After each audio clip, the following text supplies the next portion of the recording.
Attorney General Brad Schimel began his career as a prosecutor in 1990 when he joined the Waukesha County District Attorney's Office. As a frontline prosecutor, he won the respect of those he served and was elected Waukesha County District Attorney in 2006. A.G. Schimel was elected Wisconsin Attorney General on November 4th, 2014, and inaugurated January 5th, 2015. As Attorney General, he has pledged to put public safety over politics and continue the fight against heroin, human traffickers, domestic violence, internet predators, and a list of other issues facing Wisconsin. Wisconsin's Attorney General is a huge friend to law enforcement, and I'm proud to introduce our Attorney General, Brad Schimel.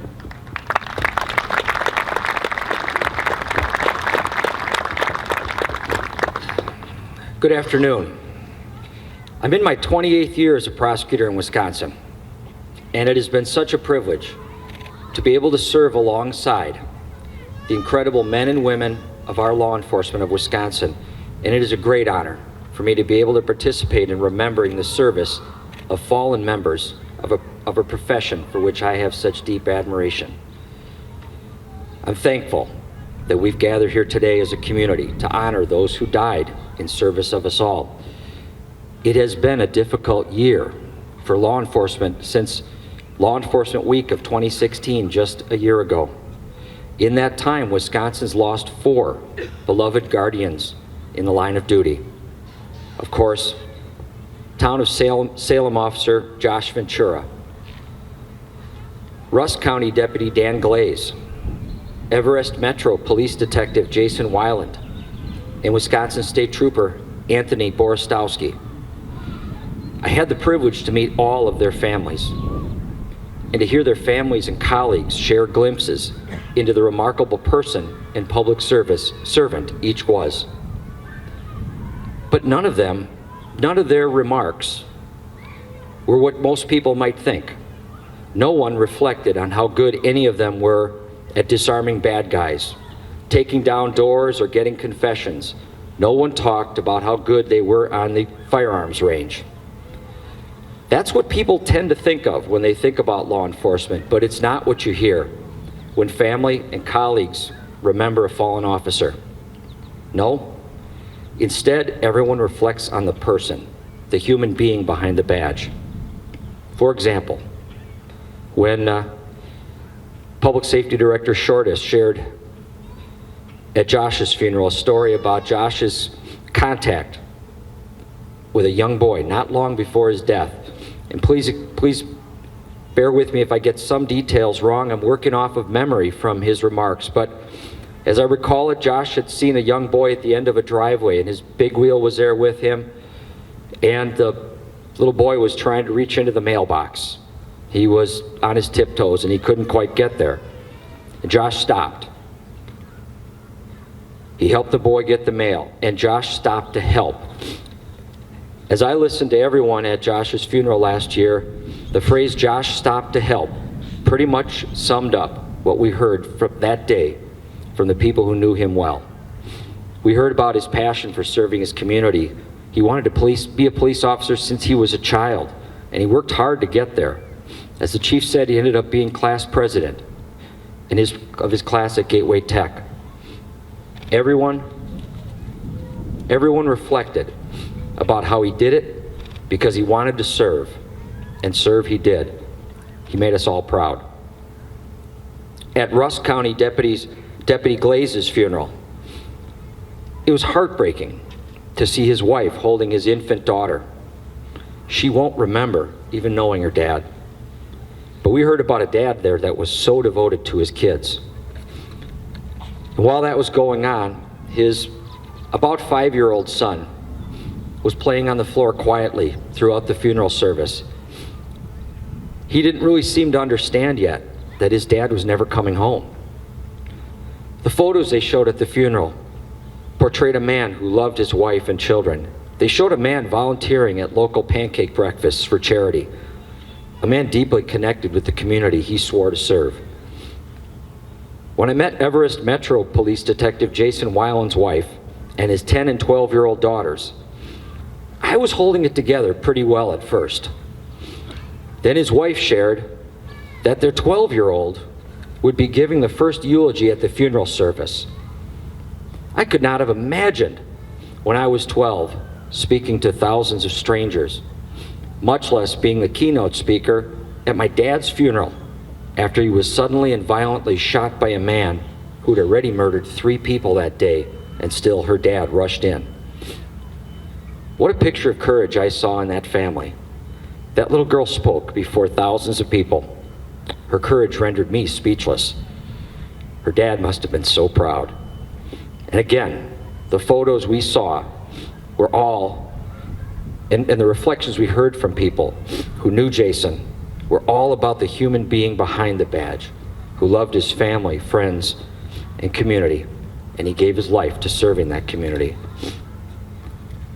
At Trooper Tony Borostowski's funeral, I met his parents and his fiancée. Trooper Borostowski had been a medic in the Army for 10 years before joining law enforcement.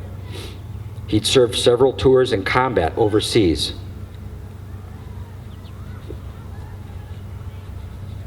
Excuse me. He had saved countless lives of our brave service people. But he didn't think he was anything special. You know how I know that? Because I talked with his dad that day at length. His dad shared with me that until he saw all the medals on his son's military uniform at his funeral, he did not know that his son had been so decorated for his service, because Tony didn't talk about that. He was just doing his job. That's how he viewed it. I don't think his dad knew either that Tony had been decorated in his short time in law enforcement for life-saving. He had actually been decorated for life-saving by the governor before he ever finished field training. He didn't seek glory or recognition. He only sought to serve. And that's a common theme with not only all those we've lost in the last year, but all of them who are standing here in uniform or plain clothes today. They're not looking for glory, they're just seeking to serve. They want to help people have better lives. It is the humanity of those 4 remarkable servants that compelled them to accept the calling to serve their communities in law enforcement. 2 of the 4 were taken by gunfire from dangerous criminals. 2 were lost in traffic crashes as they were rushing to respond to some need. All of these losses are tragic reminders that law enforcement is a dangerous profession. We've made huge improvements in training and protective gear, but protective equipment and training cannot keep our officers completely safe from the risks inherent in their work. When I reflect on the profound grief of the families of these remarkable officers, I think about all of the parents, spouses, children, siblings, and friends of our law enforcement officers. What must they think when they see a story about an officer taken in the line of duty? They know that every day when their loved one leaves home, there's a good chance they'll confront someone in desperate circumstances, or will be on traffic patrol when most of us are staying off the roads, or will willingly rush toward a danger from which we would flee. Those families know those dangers are always lurking. The families of our law enforcement officers make sacrifices we must not take for granted. In addition to that ever-present knowledge that their loved one works in a profession that is still dangerous, there are missed holidays, family gatherings, children's sporting events, etc., etc. As a community, we owe all of our officers serving and whose shifts have ended, as well as their families, a debt of gratitude. As to the officers we've lost in the line of duty, every name on the memorial has a story, a life of service and dedication that inspires us. There are some we knew personally and served alongside, and others we just read about in news reports. They all died with bravery. From the first in Wisconsin in Crawford County in 1844 to as recently as just a month ago near Wisconsin Dells. We respect the vocation they accepted. We think about what might have been. We honor their selfless sacrifice. Their memories live on, not just this day during this ceremony, but when every officer begins a watch, standing on a thin blue line that keeps us and our families safe. God bless each of the brave members of our law enforcement we remember today, and God bless their families. Let us pray that God will watch over those who watch over us, and that He will keep them safe as they keep us safe, and that all who serve us every day will return home safely at the end of every shift. Thank you for being here.